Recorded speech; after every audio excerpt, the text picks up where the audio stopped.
So in that spirit, we're gonna install this. This is a Champion alternator bracket. And yeah, I'm gonna mount it while I have the engine on the stand. Makes it easy, everybody can see it. And then it shouldn't really be an issue interfering whenever I actually go drop that in to the car. So now we're gonna weigh the bracket itself. 3.6 pounds.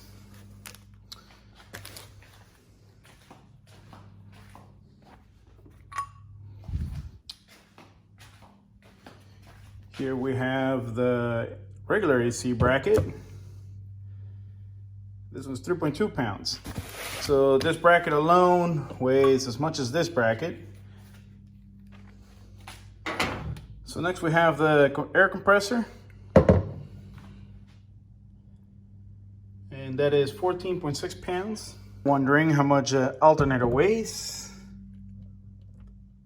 14 pounds. So yeah, we're gonna weigh each one of the components.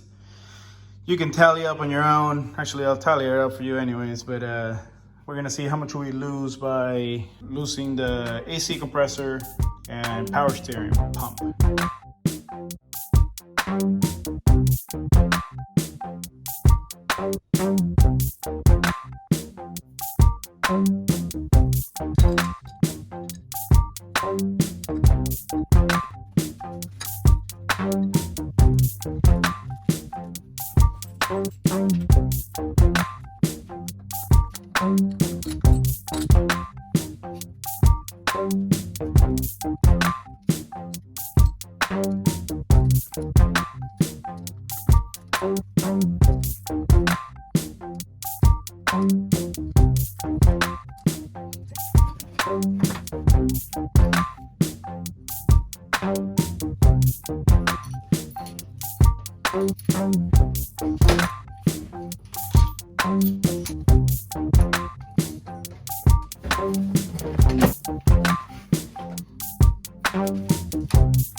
So the belt alignment is pretty good. I still need to torque everything down. I need to get some washers for this thingamajigger right here. I don't know what you call this, an extension that holds a hind joint. But yeah, I need to get some spacers for that before I can torque it down and then try to figure out what length belt I'm gonna need for this. As you can see, it has very limited adjustability. That it only moves about 3/4 of an inch from what I consider a safe engagement of threads in that little hind joint. But yeah, that's it for this video. Hope you guys enjoyed.